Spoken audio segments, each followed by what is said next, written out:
Bila membuka bicara, langkah dimula dengan doa. Assalamualaikum buat semua. Salam hormat penuh mesra.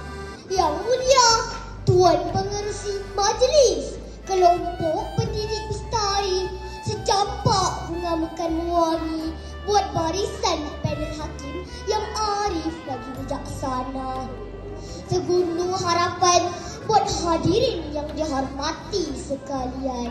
Dekat di hati saya, Aishaura Mutiara dari kelas 2 Cempaka akan mendeklamasikan sebuah pantun yang bertajuk Bertuturlah dalam bahasa Melayu. Terimalah pantun dari saya. Burung pipit terbangnya rendah, hinggap sebentar di dahan senang.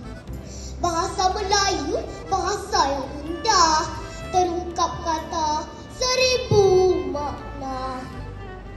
Si Dara Ayu berbaju merah, kerongsang bertata permata hitam. Bahasa Melayu tercatat sejarah, luas tersebar seluruh alam. Cantiknya paras puteri salju, bersama Nenda mencari lokan.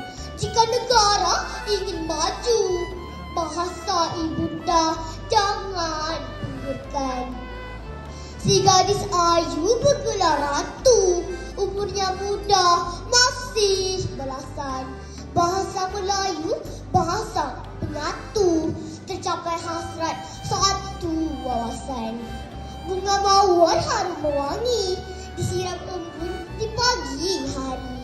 Pantun selesai sampai di sini, semoga bertemu di lain hari. Sekian saja pantun dari saya. Wabillahi taufik wal hidayah. Wassalamualaikum warahmatullahi wabarakatuh. Sekian, terima. Adik Aishaura Mutiara binti Muhammad Rizwan.